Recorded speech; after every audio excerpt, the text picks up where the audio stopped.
Welcome to your storytelling. Enjoy the stories, and don't forget to subscribe. I grew up in a house that didn't feel like a home. My parents were controlling, suffocating. Every move I made, every decision I tried to make for myself, was controlled by them. They never allowed me to make choices, not even about the simplest things. My life was dictated by their rules and expectations. Every moment of my childhood felt like a test. I was never good enough, never doing enough. My father would yell at me when I failed to meet his impossible standards, and my mother would shower me with guilt when I rebelled. They said it was love, that they were just looking out for me. But I never felt loved. I felt trapped.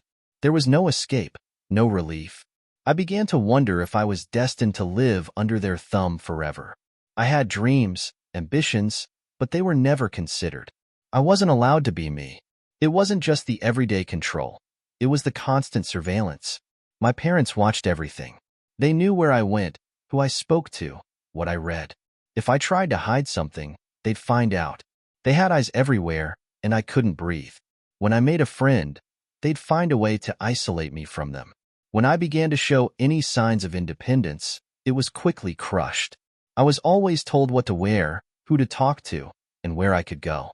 They wanted to mold me into the person they thought I should be, someone perfect, obedient, and docile. But I wasn't that person. I wasn't perfect. I wanted to be free. The worst part was they always made me feel guilty for wanting to break free. They'd tell me that I was ungrateful, that they had done everything for me. But I wasn't ungrateful. I just wanted to be myself. I often dreamt of running away. Sometimes, I even packed a bag in the middle of the night, only to be stopped before I could even get to the door. They'd find some excuse to convince me not to go, some reason why I needed to stay. It always worked. The guilt, the shame they placed on me, was too much to bear. They convinced me that if I left, I'd ruin everything, hurt them. They said I'd never survive on my own. I began to believe them. I thought I needed them. After all, they had given me life, provided for me, protected me, or so they claimed. But it wasn't protection. It was control. I realized I was more of a prisoner than a daughter. My dreams were always dashed before they could take flight, and my desires were constantly ignored. I was 18 when I made the decision that would change everything. It wasn't easy, and it wasn't sudden. It took years of planning, but I finally managed to pack a bag and sneak out of the house without them knowing. I moved to the other side of the country, far away from the suffocating grip of my parents. I thought I was finally free, finally able to live life on my terms. For the first time in years, I could breathe. I found a tiny apartment, a part-time job, and started building my own life. I made friends who didn't know my parents, people who didn't judge me based on their standards. It was a relief, a joy I hadn't known existed. I thought I could finally leave my past behind, live freely. But there was always a part of me that was looking over my shoulder, waiting for them to find me. The first few years were the happiest I'd ever known. I built my life from scratch, and it felt amazing. I made mistakes, yes, but they were my mistakes, not someone else's. I wasn't living for anyone else but me. I went out, made friends, and tried new things. I went to school, learned about what I truly wanted in life, and began to feel confident. It felt like I could finally be the person I was meant to be. I had control over my own life, and that feeling was intoxicating. I knew my parents would never understand my choices, and part of me was okay with that. For once, I didn't have to explain myself to anyone. I had found my freedom, and it was mine alone. But deep down, there was always a fear lurking in the back of my mind. I couldn't shake the feeling that they were still watching, waiting for the right time to re-enter my life. It was a simple email that brought everything crashing down. I remember opening my inbox that morning, only to find a message with the subject, "We know where you are." My heart dropped. There was no mistake. It was from my parents. They had found me. The message was short, simple, yet terrifying. "We know where you are. You can't run forever." They had tracked me down, somehow. I felt a wave of panic, my heart racing in my chest. How had they found me? I had taken every precaution. I had changed my phone number, my address, even my job. I thought I was hidden, safe. But my parents, it seemed, had never truly let go. The worst part? They weren't just threatening me. They were letting me know they were watching. They would find me wherever I went. There was no escape. For days, I couldn't sleep. I couldn't eat. My thoughts were consumed with the fear of their return. I tried to block their email address, but that didn't stop them. I received more messages, more threats. They weren't just watching me. They were invading my life. They told me they were worried about me, that I needed to come home, that I was making a mistake by staying away. They wanted me to be the daughter they had always envisioned. The perfect daughter, obedient, quiet, and controllable. They didn't care about my happiness. They didn't care about the life I had built. All they cared about was having me back under their control. Every time my phone rang or I received a message, I felt like I was suffocating. I couldn't go on like this. I had to do something. I tried everything to block them out. I changed my number again, moved to a new apartment, even went so far as to change my job. But they found me. It was as though they had some sort of supernatural ability to track me, like they were always one step ahead. I couldn't breathe without thinking about them. I couldn't make a move without wondering if they were watching. It felt like I was being hunted. They didn't care about the life I had built. They only cared about controlling me. They would show up at places I frequented, like the grocery store, my favorite coffee shop, and even the park where I went to relax. At first, I thought it was a coincidence. But the more it happened, the more I realized they were stalking me, making sure I knew they were always close. They were never far. And then, one morning, I opened my door to find a moving truck parked next door. I froze. I knew exactly who it was before I even saw them. My parents. They had found me, and now they had moved in next door. They had made their way back into my life, like a virus slowly consuming every bit of freedom I had left. It felt like a nightmare, one that I couldn't escape. They had invaded my space, my peace, and now they were here to make sure I never truly escaped. It was the ultimate betrayal. They had followed me to the other side of the country, and now they were going to make my life hell again. I couldn't believe it. They had gone too far this time. They weren't just controlling my life from a distance. They were right there, in my neighborhood, in my life. And there was nothing I could do to stop them. The days that followed were unbearable. My parents acted as if nothing had changed.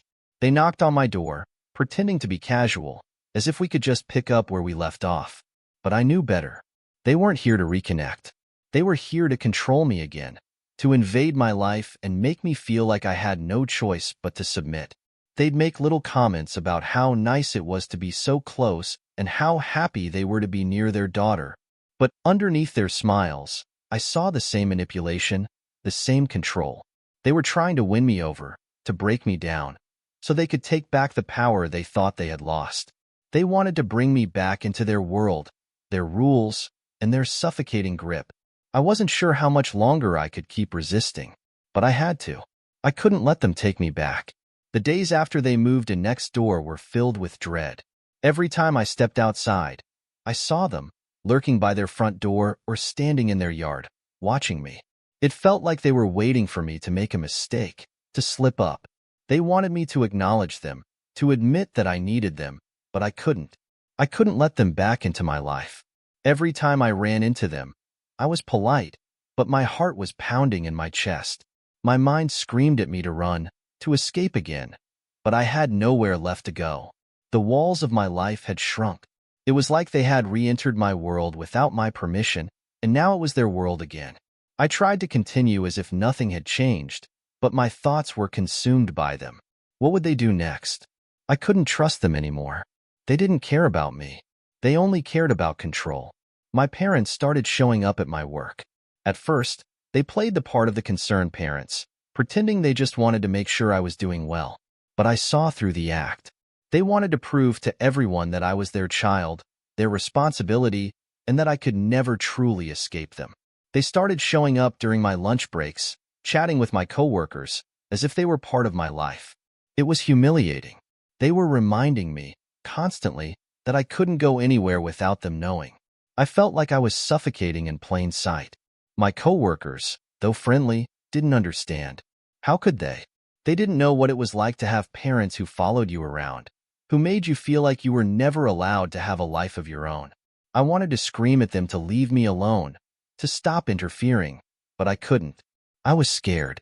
One afternoon, I ran into them at the grocery store. They were standing there, picking out vegetables like we were just any ordinary family. I couldn't take it anymore. I confronted them, asking why they had moved next door, why they had come back into my life. I demanded to know why they couldn't just leave me alone. My mother's face hardened, her usual soft smile replaced by a cold, calculating expression. She told me that they had every right to be involved in my life. "You're our daughter. We've always been here for you," she said, her voice eerily calm. "You think you can just live your life without us? You're wrong." My father didn't speak, but his eyes were cold, filled with judgment. I realized then that nothing had changed. They hadn't come to reconnect with me. They had come to take back what they had lost, to control me once more. The tension in my life only grew worse as the days went by. My parents began showing up at my house uninvited, dropping by to check in on me. They would stand at my doorstep, waiting for me to invite them in, as if I didn't have a choice. I tried to refuse, to close the door on them, but it never worked. They'd stand there, silently, until I finally gave in. It was like they were playing some twisted game, waiting for me to break. The more I pushed back, the more they pushed forward. I couldn't win. I tried to ignore them, to go about my life, but their presence was constant, like a dark cloud hanging over me. It was as if they were waiting for me to return to the obedient daughter they had always known. They made it clear that I couldn't escape them, no matter where I went. My anxiety grew with each passing day. I felt trapped in my own life, unable to escape the suffocating hold my parents had on me. They were everywhere. They would visit me at work, follow me when I went to the gym, even stop by the coffee shop I frequented. It was as though they had some radar that allowed them to track my every move. I couldn't even enjoy the small moments of peace I had left. Every time I tried to relax, I would feel their eyes on me. I had become a prisoner in my own life. They were relentless. I started to isolate myself from everyone. I stopped seeing my friends, stopped going to the places I loved. If I stayed in my house long enough, maybe they'd leave me alone. But it never worked. They always found me, always showed up, always demanded my attention. It wasn't just the physical presence of my parents that was suffocating. It was the mental toll they took on me. Every conversation with them was an emotional battleground. They would twist my words, make me feel guilty for wanting independence, for wanting freedom. Every time I tried to assert myself, they would make me feel like I was the problem. "You're being selfish," they'd say. "We just want what's best for you." But I didn't feel loved. I didn't feel cared for. I felt manipulated. The love they offered came with strings attached, strings I couldn't see but could always feel tugging at my heart. I was being pulled in every direction, and I didn't know how much longer I could hold on. I began questioning my own reality. Was I crazy? Was I overreacting? But deep down, I knew the truth. They had never let me go. They would never let me go. I couldn't escape them physically, but I tried to escape mentally.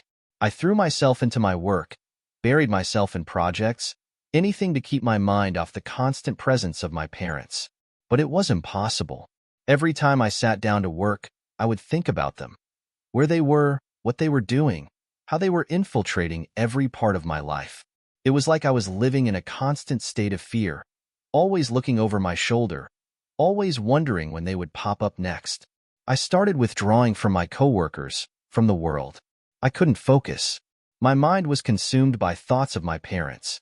I wanted to scream at them, to tell them that they had no right to invade my life like this. But I didn't. I just kept quiet, letting the weight of their presence crush me. One night, after a particularly grueling day at work, I found myself standing in my kitchen, staring out the window. I saw my parents in their yard next door, watching me through the window. They had been doing this for days, waiting for me to make a move. I felt a surge of anger and desperation. How dare they? How dare they invade my space, my privacy, my life? I felt like I was losing my mind. I couldn't take it anymore. I picked up my phone, determined to call the police, to get them to do something, but as I dialed the number, I hesitated. What would I say? My parents are stalking me? It sounded ridiculous. No one would understand. I wasn't sure I even understood. But I knew one thing. They had to leave. I couldn't live like this anymore. The weeks dragged on. My parents continued their relentless campaign to reclaim control over my life.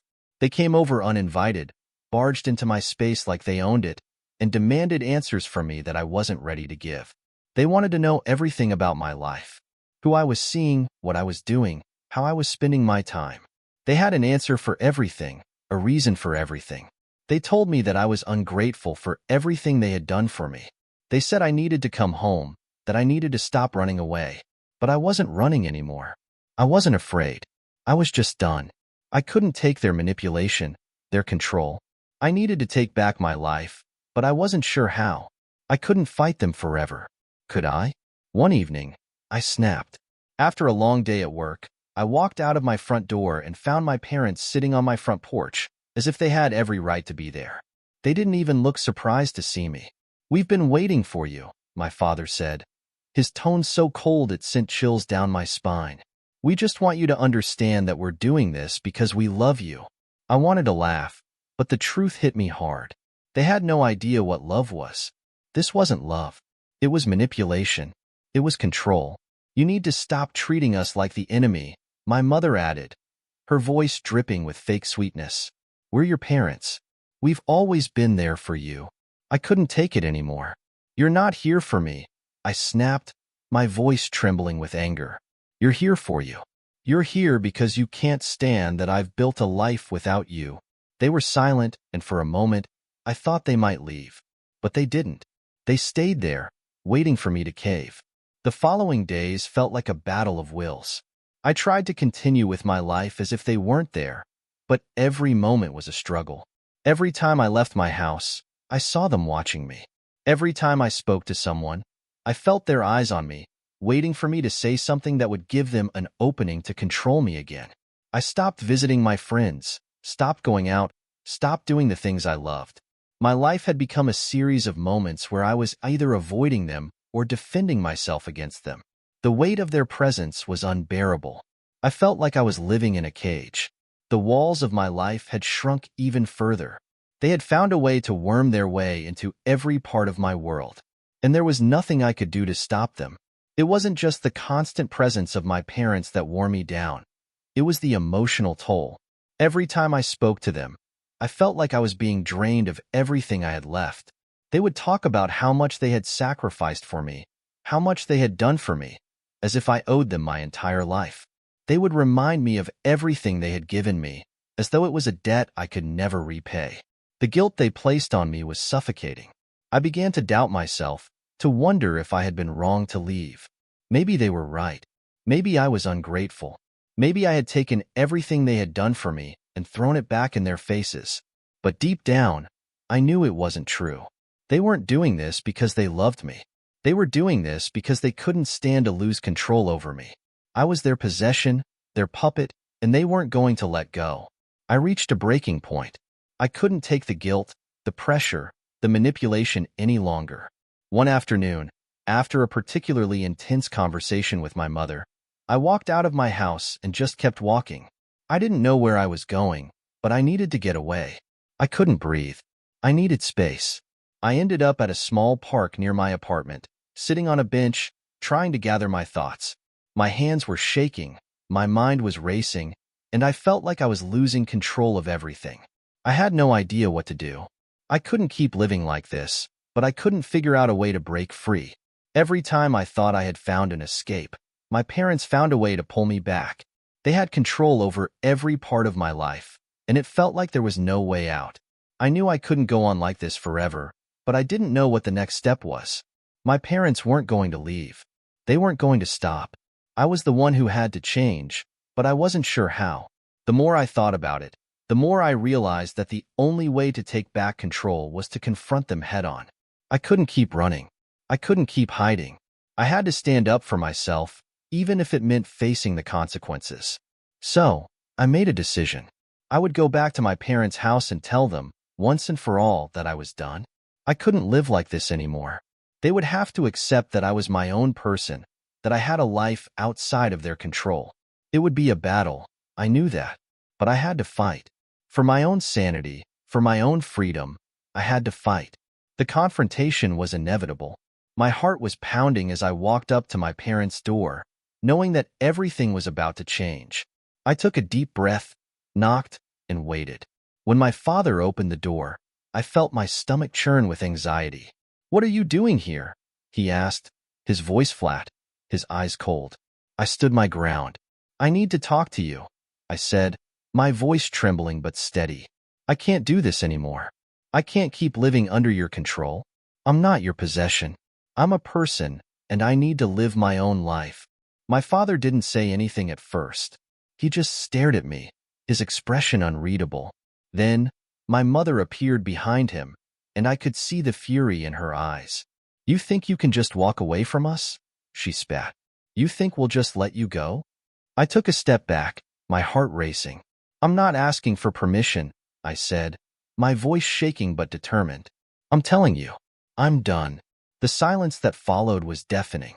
My parents stared at me, their faces a mixture of disbelief and anger. I could feel the tension in the air, thick and suffocating. My father finally spoke, his voice low and dangerous. "You think you can just cut us out of your life like this?" he asked, his words like a threat. "You think we won't come for you? We won't let you go." I took another step back, my pulse quickening. I wasn't afraid anymore, but I knew they were capable of anything. "I'm not yours to control," I said, my voice steady. "I'm my own person, and you need to accept that." For a long moment, neither of them spoke. Then, my mother's voice broke the silence. "You'll regret this," she said, her voice cold and full of venom. "You can't run from us. We'll always find you." I didn't respond. I didn't need to. I turned and walked away, knowing that the battle had only just begun. But I was ready. The days after that confrontation felt like a slow burn. My parents didn't stop. They didn't respect my boundaries, and they didn't understand that I meant what I said. They tried to contact me at work, at home, even through mutual acquaintances. It was as though they believed that I was just going through a phase, that eventually I would come back to them, begging for their approval. But I wasn't going to cave. The more they pushed, the more I dug my heels in. I found myself doubting my own decision, questioning if I was being too harsh, if I was making a mistake. But every time I thought about going back, I remembered how stifled I had felt, how suffocated I was by their control. I wasn't wrong to want to live my own life. I wasn't wrong to demand my independence. One evening, while I was coming home from work, I noticed my parents' car parked across the street, just sitting there. The headlights were off, and the car was completely still, but it sent a chill down my spine. It was another form of control, silent, passive-aggressive, but still just as suffocating. I could feel their eyes on me, even from across the street. I walked into my house, locked the door behind me, and leaned against it for a moment, taking a deep breath. But as I tried to relax, I couldn't shake the feeling that they were always there, always watching, waiting for me to break. The fear of them creeping back into my life was starting to consume me again. I couldn't let it. I couldn't give them that power. A few days later, I received a letter in the mail, a thick envelope with my name written on it in my mother's neat handwriting. My stomach dropped when I saw it. I hadn't been in contact with them for weeks, and now they were trying to reach me this way. I opened it slowly, the words blurring as I read them. My mother wrote that they were heartbroken, that they missed me, that they couldn't understand why I was pushing them away. She apologized, in her own way, for all the things they had done, but she also made it clear that I was making a mistake, that I was being selfish and ungrateful. "We love you," the letter said. "We just want you to come home." It made me angry, but also sad. They didn't understand. This wasn't about love. It was about control. I folded the letter carefully, took a deep breath, and threw it away. Despite everything, I still felt the pull to check in, to see if they had really let go of me. But every time I got close, every time I thought about calling or reaching out, something held me back. It was like I was tethered to them, even though I was trying to break free. I kept thinking about my childhood, about how they controlled every aspect of my life, from the smallest details to the largest decisions. And I realized that even though they weren't physically controlling me anymore, their presence still loomed over me. It was like they had left their mark on my soul, a permanent scar that I couldn't wash away. I wanted to feel free, but I couldn't shake the feeling that they would always be there, somewhere in the background, waiting to pull me back. The phone calls started coming more frequently. At first, I ignored them, But the guilt started eating away at me. Maybe they were right, I thought. Maybe I was being too harsh. Maybe I should give them a chance to explain, to show me that they truly wanted to change. I picked up the phone one evening, my heart pounding in my chest. "Hello?" I said, trying to keep my voice steady. "We need to talk." My mother's voice came through the receiver, calm and measured, as if nothing had happened. "It's been a while. We're worried about you." I could feel the manipulation in her words, even though they sounded kind. "I'm fine," I said quickly, my voice clipped. "I'm doing okay." She ignored my tone, continuing as if she hadn't heard me. "You don't have to shut us out. We just want to help. We're your family." I felt the walls closing in again. I took a deep breath, trying to stay calm. "I don't need your help," I said firmly. "I need you to leave me alone." There was a long pause on the other end of the line. "We'll never leave you alone," she said softly, and then hung up. That night, I couldn't sleep. The sound of my mother's voice, so calm and manipulative, echoed in my head. The fear that I wasn't really free, that I was still being controlled, gnawed at me. I tossed and turned in bed, trying to push the thoughts away, but they wouldn't leave me alone. Every time I thought I had gained some ground, I felt like I was slipping back into their grasp. I couldn't escape the emotional hold they still had on me. I didn't want to live like this, but how could I fight something that was so ingrained in me? My entire life had been defined by their presence, their influence, and now that they were gone from my day-to-day life, it felt like they were still there, lurking in the shadows. I had broken free physically, but emotionally, I was still tied to them. I decided to take a step forward. I started seeing a therapist to work through the trauma I had carried with me all these years. I couldn't do this alone. I couldn't navigate my relationship with my parents on my own anymore. The first few sessions were difficult. I had spent so much time pretending to be okay, pretending that their control didn't affect me, but it had. It had affected everything. My decisions, my relationships, my ability to trust others. Slowly, I started to unravel the truth. My parents had instilled in me this deep fear of being alone, of being unloved. They had made me believe that their control was love, that their manipulation was for my own good. But it wasn't. It was about power, and it was something I had to break free from. Therapy helped, but it didn't make everything better overnight. I still found myself feeling lost at times, unsure of how to move forward. I had been living in the shadow of my parents for so long that it was hard to imagine a life without their influence. I started to reach out to friends again, but it wasn't easy. I had pushed so many people away over the years that rebuilding those relationships felt like an impossible task. But I was determined to try. Slowly, I started to rebuild my life. I took baby steps. I went out with friends, I made new connections, and I allowed myself to enjoy life again. But the fear never fully left. My parents' shadow still loomed, no matter how far I ran. As I started to rebuild my life, I thought I was free, but there was always that nagging feeling, like they were still watching me, still lurking somewhere in the background. It wasn't until I met someone new that I realized how much I had been affected. Mark was kind, gentle, and patient. He treated me with respect, something I had never really known. But I couldn't shake the fear that I was always being watched, even though it wasn't him doing it. My parents' shadow hung over every interaction, every moment of happiness. I would find myself pulling away, afraid that they might find out, afraid that they would ruin it. Every time I thought about opening up, about letting myself be vulnerable, I was gripped by an overwhelming sense of dread. I had built a life for myself, but I wasn't sure I could trust it. Mark noticed my distance. I tried to explain it away, telling him that it was just stress or that I was having a bad day, but deep down, I knew the truth. It was my parents. They had trained me to second-guess myself, to question my decisions, to fear any form of happiness that didn't come from them. I started to pull away from Mark, not because I didn't care for him, but because I was terrified of what would happen if I let someone get too close.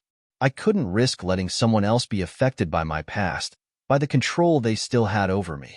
Mark grew frustrated, confused by my mixed signals.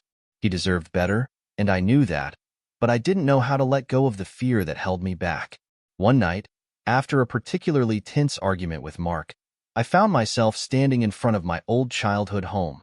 I hadn't been there in years, but something inside me told me I needed to face it. I had to confront the place that had shaped me, the place that had held me hostage for so long. I walked up to the door, hesitated, and then knocked. The door creaked open slowly, and there stood my mother, looking older but still the same. "I thought you might come back," she said quietly, almost expectantly. "We've missed you." My heart raced. I didn't know what to say. Everything I had worked for, everything I had fought for, felt like it was slipping away. "I'm not here to stay," I said firmly, my voice shaking with a mix of anger and fear. "I'm here to take back what's mine." My mother invited me in, and for a moment, I almost stepped across the threshold. It would have been so easy. I could have gone back to the comfort of the familiar, to the world where I knew exactly what to expect. But as I stood there, I remembered the suffocating control, the constant feeling of being owned, and I pulled myself together. "I'm not your little girl anymore," I said, my voice breaking. "You can't control me. You can't make me feel guilty for wanting my own life."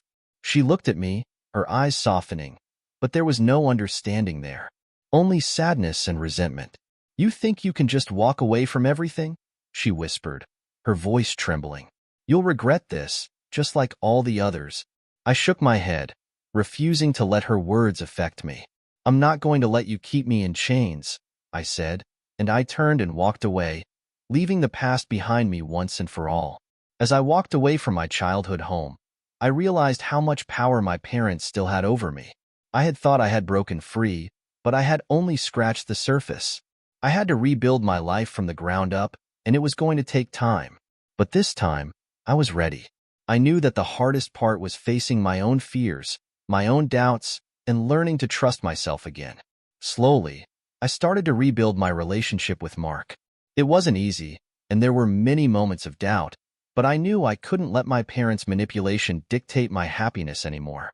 Mark was patient with me, more than I deserved, but I started to let my guard down.